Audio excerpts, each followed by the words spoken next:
Hello, hello, everyone. Happy Wednesday. How is everybody? Hello, hello, hello.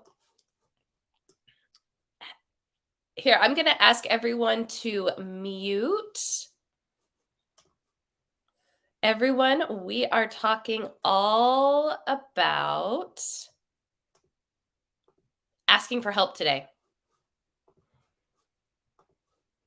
All right, let me get all of this sorted. Okay, we are live on Facebook, on LinkedIn, in our group, on Zoom. This is all so exciting. Thank you so much for being here and happy Wednesday. So, I am CEO and founder of Prowess Project. And at Prowess Project, what we do is we help women return to the workforce or pivot in their career or really just create the life and the career that they've always wanted.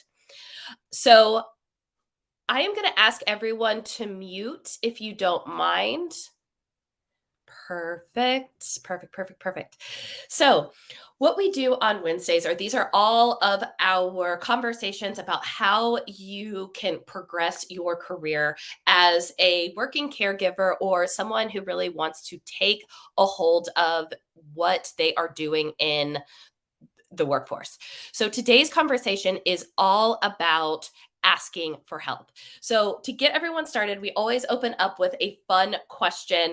So fun question today is, as a kid, what activity were you really involved in? So did you do dance? Did you do sports? Did you do art? Was it piano? What was it? So everyone in the chats, in the comments, I want to see all of the different things that y'all were getting up to as a kid. And hello, we have Karen here and Janice and Pamela, Shanna, Sharon, baton twirling, love it. Climbing trees, softball maniac, love it. What else do we have here? Rode horses, love it. Singing, amazing. Love it. My friends on Facebook and on LinkedIn, let's hear it from you too. Awesome. So, my question to all of you who, as a child, were really into an activity, did you know how to do that right off the bat? Did you wake up one day and you were a killer baton twirler? Did you wake up one day and know how to pitch a fastball or a curveball? Did you know one day exactly how to hit every single note when in singing? I highly doubt it. And what you ultimately did in some way, shape, or form was ask for help to learn exactly how to do those things. Can I get thumbs up? Yes, is that true? No, not true. How are we feeling about that? Yep. Awesome. We got thumbs up, thumbs up. Awesome. And so, my challenge to all of you is, what is the difference?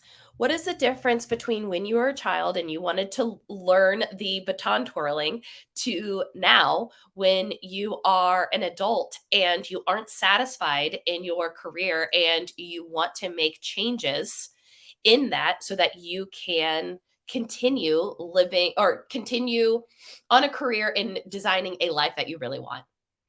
What is that difference? And I'm sure as you all are thinking, there's not one. So, why are we so afraid to share and ask for help when it comes to our career? Why? Does anyone have any ideas? Does anyone want to share any vulnerabilities? I'm very curious what we're all thinking here.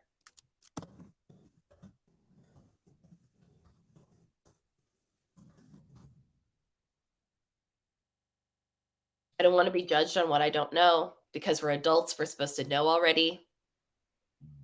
Fear of being judged is another one. Yep. I'm seeing a lot of these. Yep. Exactly, because everyone is busy. Oh, that is a good one. That is a really good one. I have times when I stay in bed and rest. I fell behind my peers. Yep, because of a career break. Yep. Thinking as being an adult, we have it all figured out and we assume that everyone does. Absolutely. Absolutely. But I want you to stop for a second and think of all of the people who are at the place where you want to be, who have achieved those goals, who have achieved that dream life, who have all those things. All of them. All of them in one way, shape, or form asked for help. All of them in one shape or form asked someone who has done it before how to get that done. So I really want you to think about that. Whereas there's this common misconception or common idea that we're supposed to have this all figured out, when really all of us are just standing on the shoulders of the giants who have gone before us. And whether someone who is successful or has that dream life agrees with me, if they say that that's not the case and they didn't ask for help along the way, they are lying. And we live in this world where we're supposed to be on the outside, be all put together and have all of the answers, but that just simply isn't true. And so today we want to go through the good, bads, and ugly on asking for help, why it's so important, how to do it, who to do it. And then I want to be able to answer all of the questions along the way, because I personally believe, because it has been the case for me in my life, that the main reason I am not asking for help is my own limiting beliefs, no one else's. Can we all, does anyone else feel that way? That yes, it's really limiting. I'm getting an agree. Yes, I'm getting thumbs up. Absolutely. So let's first talk about why it's hard for asking for help. Then we're going to talk about who to ask for help from. Then we're going to talk about how to ask for help. And then I'm going to give some tips about asking for help, and some scenarios where I have asked for help will be sprinkled all the way through. If you do have any questions along the way, please put them into the chat and I will be eyeing those in either in the chat if you're in Zoom. If you are streaming from Facebook or from LinkedIn, please put it in the comments and they will all come to me, because technology is amazing now and we have this amazing streaming capability. And so here we are doing all those things. So first and foremost, why it's so hard asking for help. So I have spoken to thousands of women who are either returning to the workforce, wanting to pivot in their career, or wanting something more flexible, fleeing a toxic work environment, or just have something else in their life that is causing a need for a change in what their career is. Maybe they're not fulfilled anymore. And the number one thing that I hear from women on why it is so hard for them to ask for help is because they don't want to feel vulnerable. They don't want to pretend, exactly what we were saying before, that they don't have it all figured out. And I think in particular, this is really hard for women, right? Because for women, we're the people who offer help. We are the people that others, especially as caregivers, other people come to us for help. So what does it mean, and what is it telling other people when we are the ones asking? If so many times people are coming to us looking for help. And I think that is the mind shift. I think a lot of the times we need to think, and I remind myself all the time, my cup has to be full in order to give it out to other people. And really, just because you are being vulnerable and asking for that help does not mean that you can't offer help in another arena. If anything, asking for help is such a good example for you to be sharing with other people, that it is strong to ask. It is strong to be vulnerable. It is strong to be brave. And I think that that's really, really true. What we hear from women also a lot of the times of why it's hard asking for help, particularly in returning to the workforce, is because they've been out of the workforce for so long, that they feel like there is this stigma of, I've been out for so long, how could I possibly get back in? Can anyone relate to that? Yes, I've cried so many times in therapy because I felt like I don't know anything when I didn't, or I didn't know everything when I didn't. Yes, absolutely. And I think that because I think going back to what we were saying before about people feeling embarrassed about being out for so long, really is so courageous to get back in. It is so courageous to share that with someone that, hey, I'm not satisfied with my life right now and I want to continue. What I heard from so many women when starting Prowess Project was, um, I asked, like, okay, what are you doing to return to the workforce? Or what are you doing to change your life when it comes to your career? And so many women said that they were nervous and scared to get on to LinkedIn because they felt that going on LinkedIn for them felt like that it was a graveyard of what their life could have been, because they're seeing all their peers from before they took their break succeeding and getting these new jobs and getting these promotions and changing their lives, when they felt like that they weren't doing that, but they were, just in a different arena, just in the caregiving arena. So I think it's so important to really take that mind shift of, it is courageous to get back in. It is courageous to follow your dream. It is courageous to ask for help. What I also hear from women so often is they are embarrassed to share what their dream is, because inherently that means that they are not there yet. That means that they don't have the perfect life. That means that they are working towards something. And it's often scary when you are wanting to share that you have this dream that you're not achieving yet, because once you put that out there and once you start talking about it with people, they are ultimately going to check in with you. Next time they see you at church, at school, at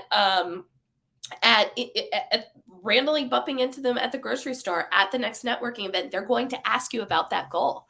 And so really, by sharing it with other people, you are putting the accountability on yourself to continuing that goal and continuing. And I think a lot of people are embarrassed to commit and embarrassed to share that, hey, they want to get there, which is another reason why it really makes it hard.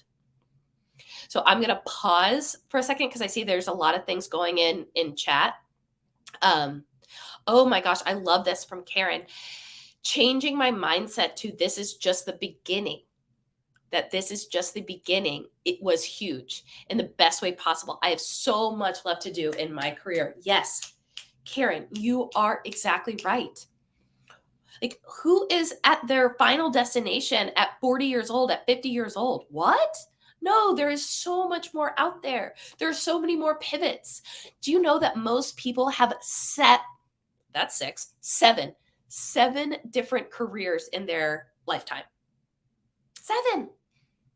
So don't be ashamed to make the change. Don't be ashamed for ask for help for doing something different, to return to work, to make a pivot, to share your dream that maybe you don't have that yet. And so what I'm really seeing a lot of is the mindset. So again, that's really the limiting belief of why you are not there. So we talked about why it's hard. We talk about why it's so important to ask for help. Let's also talk about who to ask for help, because I think that can be really challenging too. We don't really know who to go to when asking for help. And so this is one issue that I have fell into multiple times, is asking for help from the wrong people when it comes to my career journey. It is so incredibly important that when you are seeking help, make sure that you are asking someone who has completed or achieved whatever it is exactly that you are trying to do. So for example, there are several times when starting Prowess Project, I went out and spoke to people, or in particular male entrepreneurs who have started their own company. But maybe it was a company that was completely different than Prowess. And it was a company that started in a completely different way, in a completely different era, in a completely different industry, in a completely different financial situation than I was. So I was asking these questions and I was trying to get all of these advice. But then what I realized along the way is, yes, they were trying to help, but it was on me for not asking for help from people who were in my scenario, who had charted the territory that I was going to have to. And so I was taking nuggets from them that just weren't applicable to me. And so I would start going down this path of trying to follow the advice that they were giving to me, but it wasn't going to work in my scenario. And I found that I wasted a lot of time and a lot of cycle, and it continued my negative mindset of that this will never work for me, or that I can't have those things, or I will never be that person who can do those things, because I was asking for help from people who don't look like me, who don't resonate with my experience, who had a different scenario, and that scenario just wasn't working out for me, which continued the whole shame spiral, and my mindset just continued to be effective negatively because of that. Can anyone relate to that? And so I'll pause for a second. Can anyone relate to asking for help from the wrong people? And again, not wrong people because they're bad, wrong people because you didn't zero in on exactly who to go ask for help from.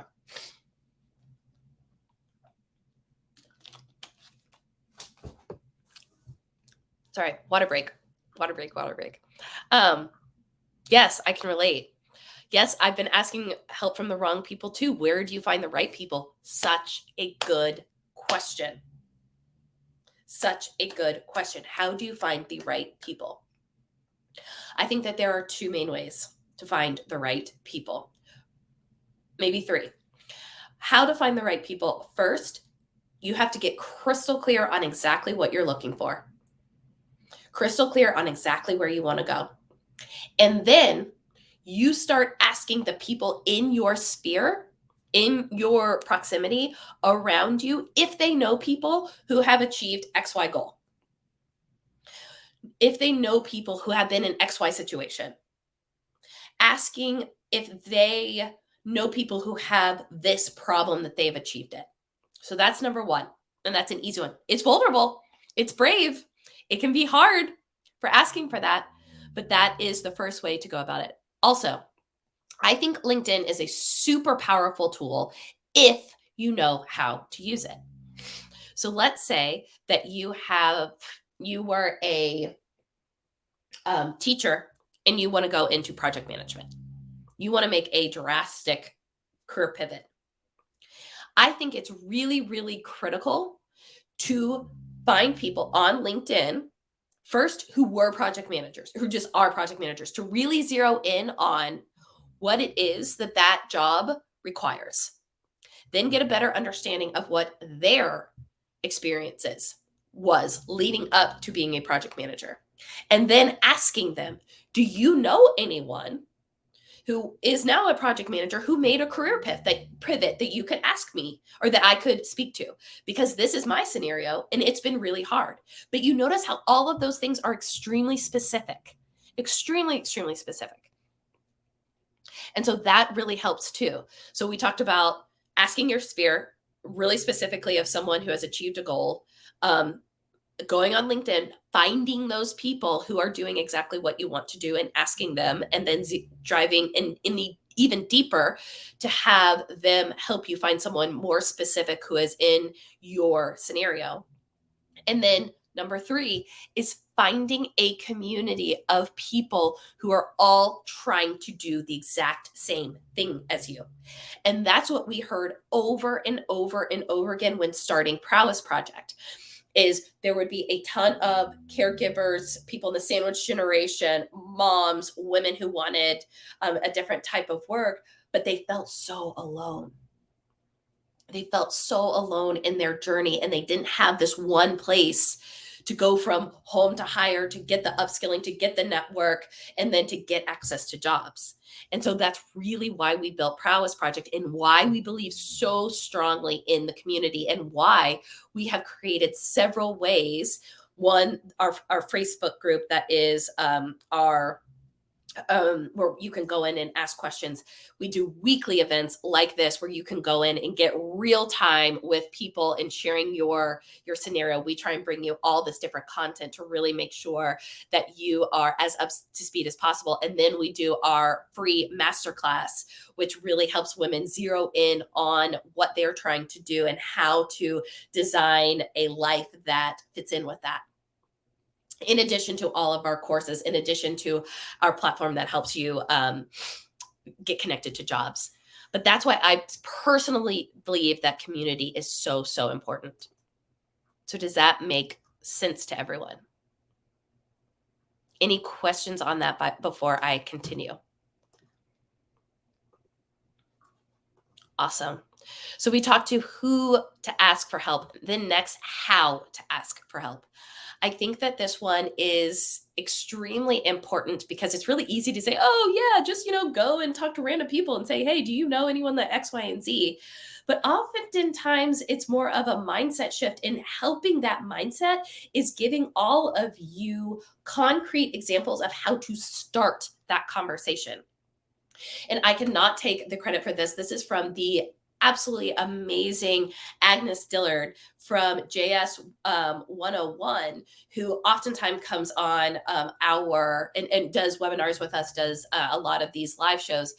But one thing she said that I absolutely loved that was particularly important if you have not spoken to someone you want to speak to, or you haven't spoken to them in a long time. They said the absolute best way in order to start that conversation was think through a specific memory that you have with that person. And oftentimes, this is not even a memory about work. This is not, hey, remember that project that, oh gosh, was a little delayed and, it, for X, Y, and Z company. No, no, no, no. More personal, tie in emotion with it. More of, hey, remember when we were working on that project and we went out to go get pizza and both of the pizzas were shaped as a heart and it was so funny and we laughed about it and called ourselves the Heart Pizza Twins for the rest of our lives, right? That is so much more powerful and triggers emotions and memories so that person remembers exactly who you are than, hey, remember when we did that project together for X, Y, and Z company. So really get specific and really try and think through an emotional tie, an emotional memory that you have with that person, and they will be more likely to pick up your call, pick up the email, respond to your text, shoot you back a message in Facebook, shoot you back a message in LinkedIn, because you are anchoring around a very specific memory. We are all extremely emotional people. We're emotional beings. At the end of the day, even though it's a career, people are people. And so tying in some of that not so stuffy professionalism actually really helps when you are asking for help. Anything else? I'm going to pause there.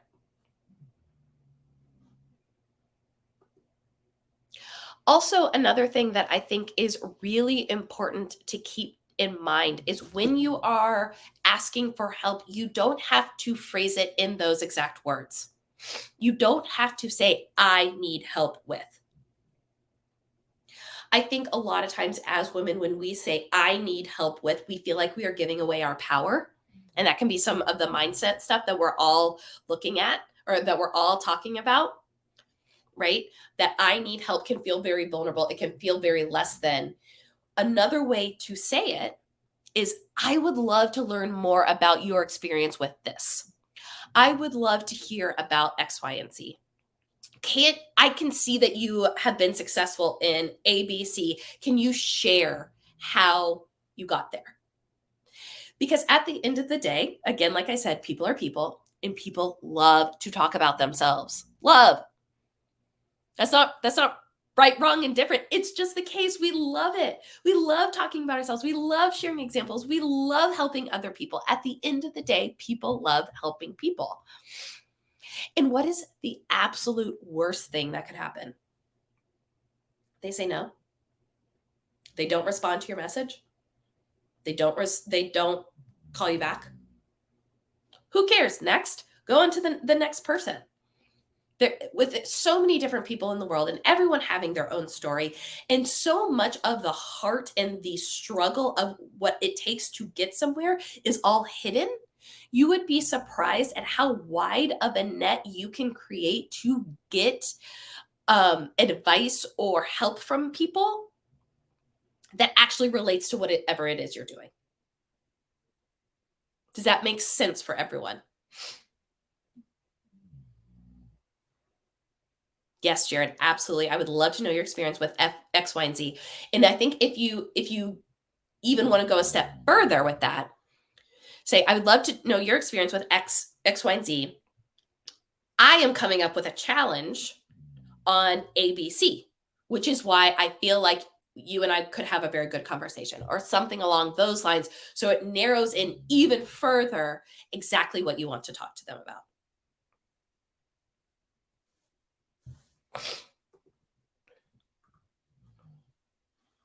Okay, so we talked about why ask for help. We talked about why it's hard asking for help. We talked about who to ask for help from, and we talked about some ways and methods on how to ask for help. Then I want to talk about tips on asking for help. So, one of the things that I learned the hard way, and these are things that you don't know until you don't know. When asking for an introduction, when asking for help well, actually, let's just pause there. When asking for an introduction, make it as easy as possible for that person to intro you to someone else. So one of the things that I use is, let's say that who's in the chat? We have Kelly. Hey Kelly, I see that you are connections with John. I really would love to learn more about John because he has an experience with scaling his company to $2 million in revenue. And I would love to talk with him. We are having a challenge in that. Would you be interested in making a connection to John? And Kelly's like, Ashley, absolutely. Yeah, we've known each other. Like, yeah, you've helped me. I've helped you. Absolutely. Happy to. Okay, Kelly, I'm going to make this as easy as possible for you. I am going to send you an email that says that you can forward directly on to John that says exactly what I want to talk to John about and exactly how long I anticipate it taking. And even better, a scheduling link so that at John's convenience, he can schedule time with me. So all Kelly has to do, because Kelly's a busy person too, is take that email, forward it over to John, and say, "Hey, John, I'd love to make an introduction." Or you said that you would, or I would love to make this introduction to Ashley. She is founder of Prowess Project, and she's trying to scale her company up to 2 million in revenue. I know that you have done. See some context below. That makes it so easy for John to scan that email super quickly, understanding, okay, who is this person? Why does Kelly care about them so bad? And what am I going to talk about this person for and how do I make it super, super, super easy to get on this person's calendar because I'm a busy person too. Does that make sense for everyone? Is that a good tip?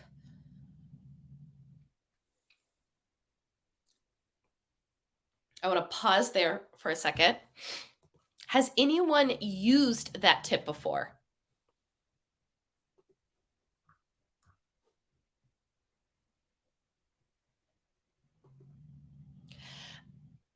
So another tip that I want to call out that I said in the example that I just shared, but I really want to zero in on it. You have to be as clear as possible as what you want from this person. Be as clear as possible what you want from this person.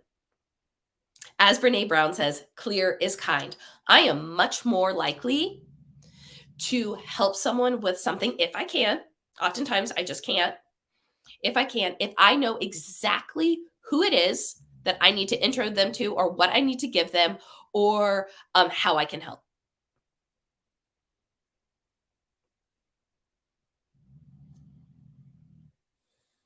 Does that make sense? Be super, super clear on exactly what you're looking for.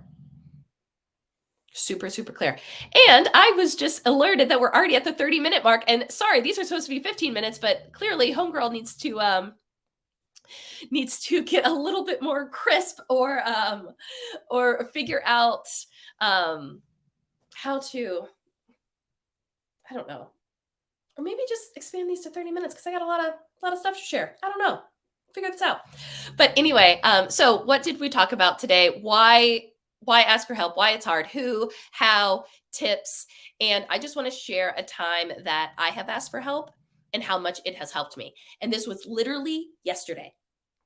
I went to an entrepreneur meetup, and it was all about finances. Finances are not my zone of genius, but as a business owner, as a freelance business owner, as or really anyone needs to understand the financial aspect of business in order to be the best employee, contractor, business owner as possible.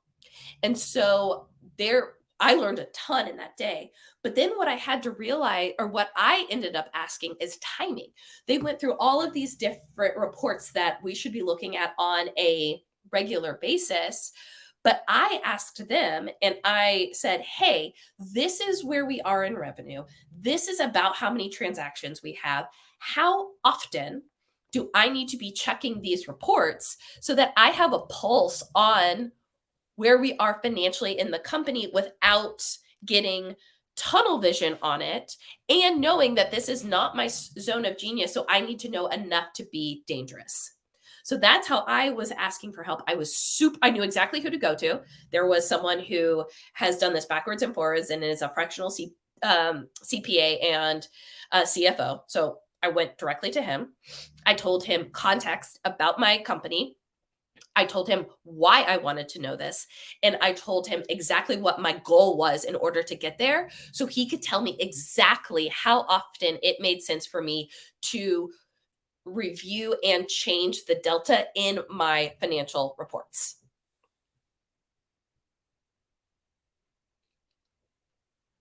So, with all of that said, this has been another amazing live. Again, apologies that I went over, but I think we talked about a lot of really great stuff here today. That it's hard.